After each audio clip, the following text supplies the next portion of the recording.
What is up, guys? Welcome to the Southern Charm pop-up episode.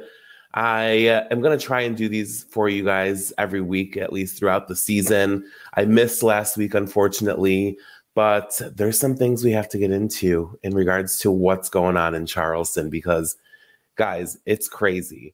Like, between last week's episode and this past week's episode, there's some stuff that's going down in the streets of Charleston. King Street is abuzz as to what's going on with Austen and Taylor. So just kind of like a quick recap into like how we are at where we are right now. Obviously, this is all the lead up to the major, like, it's a bomb drop, right? A bomb drop in regards to the situation between Taylor and Austen. A couple episodes ago, we saw that the boys got together for like a boys' day. They went out like day drinking. JT was very vocal about the fact that he was like weird about Taylor spending the night at Austen's house and how it's like breaking bro code and how like he's like super close with Taylor. And that's really like weird since he's super good friends with Shep. JT really kind of like got this all going, guys, right? Like a little bit of a shit stir, and I'm not mad at it. Like he's there, he's doing his job. The episode following Boys' Day, Shep and Craig meet up. They go and get like pedicures, and they're discussing the Boys' Day. And Shep's concern behind what JT has said, and you can really tell that like the thoughts are forming. Like, his mind is kind of like wandering as to like what actually happened between Taylor and Austen. And to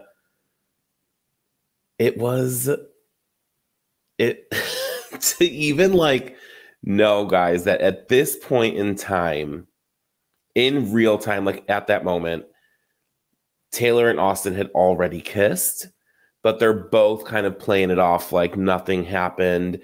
And it's like just gonna bite them in the ass, right? Like it's not gonna be good for either one of them because they're then just gonna be like called liars for the entire situation when they could have just really been upfront about what was going on. But needless to say, after the Boys' Day and after Shep and Craig met up for their pedicures, it cuts to a scene where like where Taylor had went to Austen's house, and it was like the day after after their Boys' Day, and Taylor and I'm getting their names mixed up, guys. Sorry. Taylor and Austen are getting IVs. They're both hungover, and Austen decides to tell Taylor about what happened and how like this is like becoming like a topic of conversation, like the friendship and relationship between the two of them. And they're both still maintaining that like there's nothing there, nothing happened. They're just friends. Nobody has anything to worry about. But we learn like later on down the road that like something did happen, right? And throughout all of this, everyone is just like, oh, they're just friends. They just have like such a good friendship. And like, there's nothing to worry about. They're both denying it. Benita throws this Southern soiree where all the girls get together to kind of like see where Taylor is at, like in her headspace because of the way that she acted back at Madison's wedding party. And just kind of like letting her know that like the girls are there and like they have her back. And in the midst of this like party, which, guys, by the way, like I want Vanita to like plan a party that I throw. Like she did the damn thing. Like it was so cute, very Southern and like summery with like the flowers. And I think Leva pointed it out like perfect. She's very Southern Belle, like wearing Lily Pulitzer and like epitome of the South, right? Great job. She should get a side gig in event planning, but I know she's like in fashion. But Vanita, if you hear this, call me, because like, I want you to throw me a party. So in the midst of this, like, they're talking about where Taylor is at, like, in her headspace with everything that's going on. The Austen thing gets brought up. Madison says that she low-key thinks that Austen is in love with Taylor. Taylor shuts it down. They ask Olivia, like, her feelings on it. Olivia's like, no, I love their friendship. They've been friends well before her and I were friends. She's not even thinking twice about it. It is what it is. That kind of like gets laid to rest. But I feel like everyone still has like a side eye, is like, okay, like she's saying this, but like, I don't know if I truly believe it. Right? Because like, they're all talking behind the scenes. Like, well, like,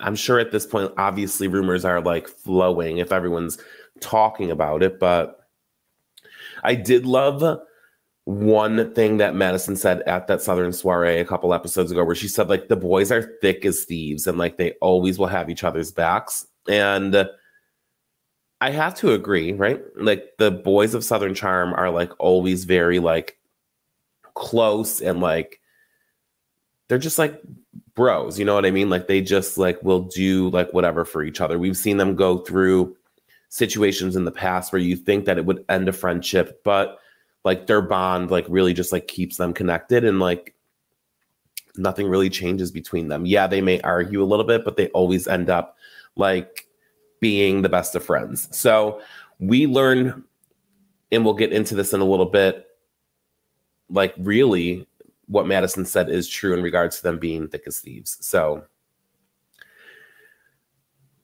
we also see that like Rod had approached Austen and said that like he was interested in Olivia. They went on a date. They may have kissed, whatever. Austen is visibly like a little bit in shock. I think he said in his confessional that like he blacked out. But guys, this is my thing. And getting into like the next portion of like what happened. Olivia and Austen were never boyfriend and girlfriend, right? They never put that label on it. So all that they really did was date for a little while, like throughout last season and maybe like a couple of months after. So like, I don't think that they were officially boyfriend and girlfriend. And the way that everybody is reacting to like what is going on, it is like almost like they're making it sound like Olivia and Austen were like more of a thing than like Austen and Madison, who was his actual girlfriend for years. Like, it's a little odd. Yes, I understand that like the betrayal is still there because Olivia and Taylor are really good friends. But to me, like, would you I mean, what do you guys think? Like, would you consider Olivia to be Austen's ex? Like, if it wasn't official? I mean, I guess that's kind of like where I am at, where like, it's just like a little, it's just like a little like on like the border for me. You know what I mean? But I don't know. It's like, it's weird. It's weird. It's weird, but it is what it is. So, I mean, we obviously have this sit down between Olivia and Taylor. Olivia has some questions because like she met with Shep and she just wants to know like, why is Austen so tongue-tied about a situation that he necessarily shouldn't have to be tongue-tied for if nothing is going on, right? So again, like, everyone's kind of like radar is going off like, okay, so there's something not right here, because why is everybody making a bigger deal out of a situation where they're saying nothing is happening, right? So at this like meetup, Olivia confronts Taylor about that portion of it.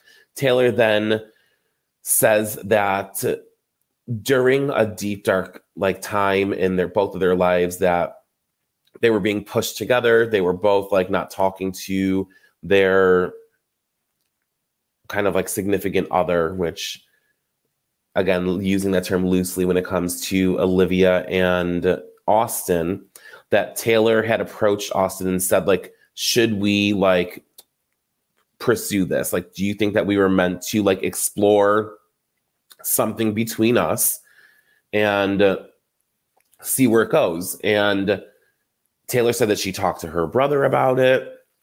We later find out that Taylor said that Austen had talked to his sister about it, and nothing ended up coming of it, right? So I think because nothing ended up coming of it, that's why they are trying to hide the fact that they actually did like kiss, right? We don't know if anything more happened than a kiss. Right now in the show, they don't even know about the kiss, but we all know about the kiss because it's been everywhere, right? So it seems like they're trying to just like bury it. Like, we talked about it, nothing happened, we're moving forward. So Taylor said that like she would put her hand on the Bible, that nothing happened, which, girl, I don't know if you should have done that, because we all know, and you know, that something actually did happen. So again, that's going to turn around and bite you in the ass. It's like, sometimes I forget, like, if these people, like, sometimes I wonder if these people forget that they're actually on reality TV and like cameras are rolling, because like they're going to turn around and like use that against you. You know what I mean? Like, when you're caught in a lie, like, roll the tape. They're going to be like, no, bro, this is what you said. And I get it. She's trying to cover her ass, right? She doesn't want to hurt her friend, but it's out there. So if you're going to tell your friend a portion of what happened and that you guys had this conversation, you might as well just come out and tell her the full truth, right? It was from that point on, you can tell Olivia was like very upset at the fact that Taylor had told her all of this. Olivia leaves. Taylor leaves. They both call their friends. Taylor calls Austen. Olivia calls Leva. At this point, they're just kind of telling everyone, they're telling those two about what happened at their coffee date. Guys, then Olivia was like crying in the car. Like, I felt so bad for her, but like, also, girl, like, you didn't end up dating this man, and like, you don't like him. Like, you have been like vocal about it since. So like, move on. Like, you're not interested. So like, don't be so mad. And I understand why she's upset, right? She's upset about the timeline because it happened when she was in the midst of still kind of like talking to Austen, and they stopped talking, and he then went and had this conversation with her friend. So I understand why she's upset. But in my mind, I'm like, girl, you can like, you're not into him right anymore. Like, in that moment in time, she has no interest in Austen. So like, I wish she just wouldn't cry over, like, don't cry over him. Like, it's not really worth it for you. Like, I get that you may have liked him, but nothing came of it. I also don't like the fact that Taylor is like not really like acknowledging the fact that Olivia and Austen really had something. And she literally was like, were they even a couple? And like saying that like she was in the clear to like pursue what she wanted to, which, like, girl, no, you weren't, because like that was your friend's like guy that she was interested in. So it kind of like doesn't make you come off like a girl's girl if you're going to pursue the dude that your friend was into only because nothing came of it. And if you're going to, then you should be prepared for those friendships to be over, right? And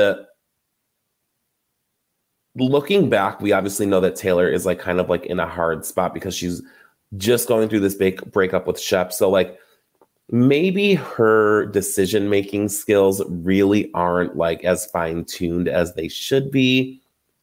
So I'm interested now to see if she regrets like the stuff that she has said that kind of were like digs at Olivia regarding her and Austen's quote unquote relationship. So it's just all so interesting, guys. It got so good. Like, it was so funny seeing the girls gossip. Like, Leva told Vanita told Madison, Olivia told Shep, and Shep told Craig, and everybody that would listen at the après ski party for Day Chaser. And my favorite thing was when Vanita was telling Madison about like what was going on. Madison was like so excited. Like she was like, oh, this is going to be a good night, because she knew drama was about to pop off. And Olivia showed up at the Day Chaser event. My favorite part was when Madison said, like, Olivia is better than me and most women in America, because if that were me, that she would have ripped Taylor's hair out and her nickname would have been Patches from that point on. So now I feel like we have no choice but to refer to Taylor as Patches, right? Like, God, I live for Madison and like just her excitement out of all of this. She's probably like, thank fucking God it's not me. But it was just like, it was that Day Chaser event, man. Like, did anyone even pay attention to the fact that like it was a launch party? Because all anybody could talk about was the fact that Austen and Taylor had these conversations with their family and that they actually like thought about pursuing a relationship. Like, Day Chaser, what? Like, that wasn't even like, that was the furthest thing on anyone's mind. But the best part was obviously at the end of that episode when Madison, Shep, Craig went to Whitney's house, where Whitney was there with Austen. And I loved Craig like pumping Shep up as they were walking in. He was like, come on, man, you're here to do what you got to do. Like, just go in there and do it. And Madison's like chirping in the background. Like, it was so good. They walk in. Obviously, Austen can tell that Shep is visibly upset, and rightfully so. And it ends, guys, with a to be continued to next week. And it looks like they're going to get into Austen maybe confessing what actually happened between him and Taylor. And if you want to take a look at the first 6+ minutes of next week's Southern Charm, go to my Instagram, because I already posted it for you. So you don't have to wait to see the conversation between Shep and Austen and the like comments that Madison makes and like just all of it, right? It is so good. So go check that out. It's already up there for you. But guys, Southern Charm is literally delivering every week. Don't compare this to Scandival. It's nothing like it. Stop saying that it's like Scandival, like it's like a cheaper version of Scandival. It's not it. It's a completely different situation.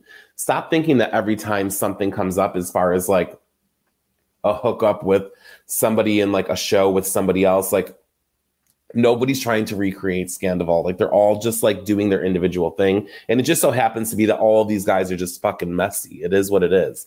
And I'm living for every second of it, guys. Like, bury me on King Street, spread my ashes in Charleston, because this is such a good season so far, and I cannot get enough of it. I hope you guys are enjoying it. Tell me what you think. Do you guys... Tell me, you know what? Actually, no. Tell me what you think about everything that's going on so far. Where are your thoughts at with the Olivia, Shep, Austen, Taylor, like, whole thing situation like going on? I want to know your thoughts. Are you Team Olivia? Are you Team Taylor? Are you Team Shep? Are you Team Austen? Let's talk about it, guys, and then we'll get into what happens after that to be continued next week. Have a good weekend, guys.